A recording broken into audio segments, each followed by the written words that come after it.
Today on Sodcast, we're excited to welcome DeVrou CGM, one of the leading voices in professional grounds management and a true industry innovator. Bruce currently serves as a facilities engineering project manager at Corewell Health in Grand Rapids, Michigan, where he oversees large-scale landscape operations, grounds maintenance, parking infrastructure, and snow response initiatives across multiple hospital campuses. His responsibilities include managing over $1 million plus annual budgets, leading diverse teams, and driving strategic planning, contracting, and vendor partnerships. Bruce's contributions extend far beyond his daily responsibilities. In 2023, he was elected president of the Professional Grounds Management Society, PGMS, becoming the 101st professional to serve in this prestigious role. His leadership has strengthened regional engagement, elevated professional education, and actively shaped PGMS's future strategic direction. He has also earned national recognition for his impact, receiving the PGMS President's Award for organizing and expanding regional conferences and authoring the widely referenced article, Snow Response Plan. Bruce is known for his forward-thinking approach to sustainability, drought response, team development, and industry innovation. He brings a wealth of knowledge to anyone looking to improve their grounds programs, whether in hospitals, universities, municipalities, or residential neighborhoods. Please join me in welcoming Bruce DeVrou, CGM, to the Sodcast, and let's join Kevin and Bruce as they dive into a conversation focused on helping homeowners take better care of their lawns with Welcome to proven, the show, and thanks professional, for and joining us. practical Can you strategies. tell Thanks for inviting me, Kevin. Glad to be here. Oh, absolutely. My pleasure. Tell the viewers out there a little bit about yourself, Bruce. Well, I live and work near Grand Rapids, Michigan, which is the western part of Michigan. I actually live about 15 miles from Lake Michigan and work for a hospital system in Grand Rapids. Okay. All right. And how'd you get into the Professional Grounds Management Society? I know we talked a little bit about this yesterday, about your grandparents. We share that in common, where my grandfather kind of disciplined me into the business, and and just wanted to talk to you. How you can talk to the viewers a little bit about your background. Sure. So it started, my background in grounds management started, I guess, when I was 12 years old on the weekends, Saturdays. My folks would bring me out to my grandfather's house, and I did, quite a bit of yard work every Saturday there, as long as it wasn't raining. Started out, at 12, picking up sticks, raking grass clippings, pulling weeds, that sort of thing. Probably started the mowing for him on Saturdays, probably when I was 13. And same old thing again, pulling weeds and just, general lawn maintenance. That's where I got my start. And background from there goes from, during that time, my parents had a snow plowing route, and I was cutting some lawns in the neighborhood. I think I started at 13 or so, and did that for a couple of years. And by the time I was 15, my folks bought out a small lawn service. And at that time, my mother and a buddy of mine my mother would drive me and a buddy around to cut these lawns that were outside of the neighborhood. And then my junior year of high school, I went to a local tech center here for landscape nursery. And my senior year, it was kind of uncommon, but my senior year, I was able to work in the family landscape management business. And from there, I spent 15 years in the family landscape management business. After that, I did a 3.5-year stint with a local landscape contractor as a pruning and gardening foreman. And after that, 26 years ago, landed at the hospital as a groundskeeper. And in 2004, became a project manager in facilities, where today my responsibilities are contract management with landscape, snow removal. And so I still have, even though I'm a facilities project manager, I wear many hats, and but I Yeah. still keep a thumb on the system lawn care. How many acres do you maintain there, Bruce? Because I'm sure Well, you do like healing gardens and all kind of things there, right? yeah. So in the two Grand Rapids hospitals, we probably have a total of about maybe 6.5 acres.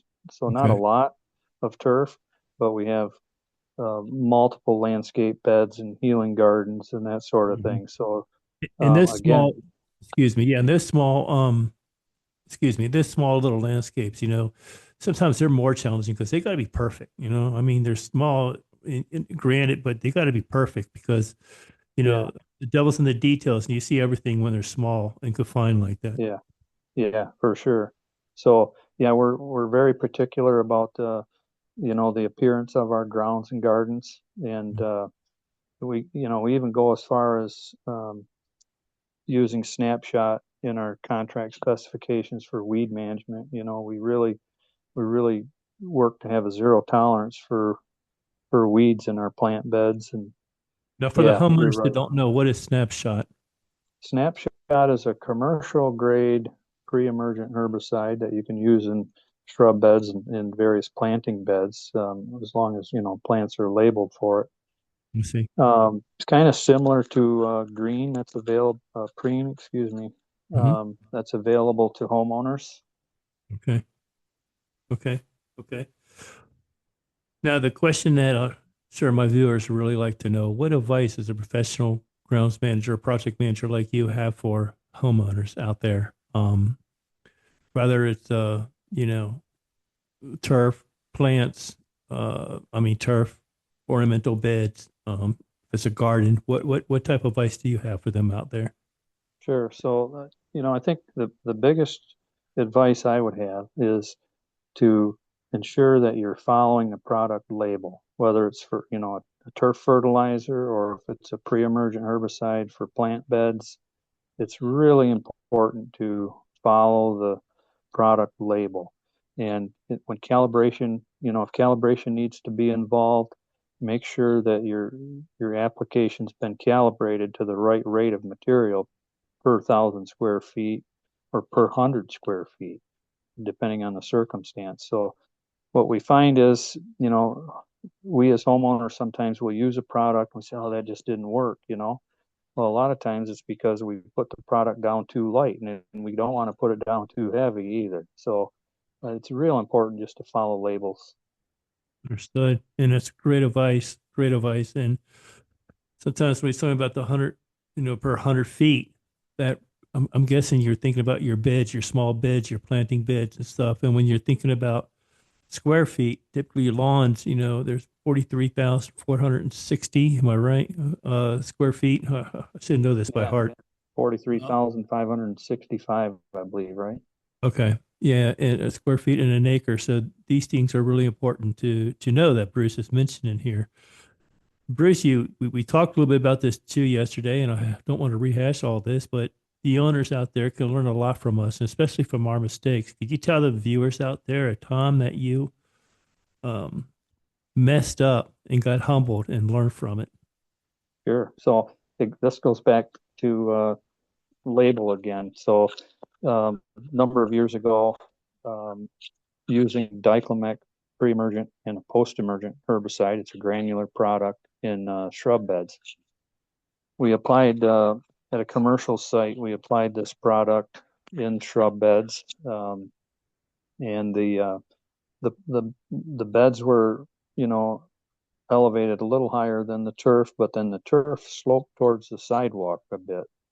And while we knew that the plants we were using this product around, was labeled, we also understood that, when you use this product, that it can leach in the soil from heavy rains. Well, we we didn't really pay particularly close attention to the weather forecast, and we went ahead on a day and we put this product down as a pre-emergent in these shrub beds. And I would say the next day or two we had a torrential rainfall. And what happened was is the product did leach out into the soil of the turf areas, the adjacent turf areas, and it baked all that turf.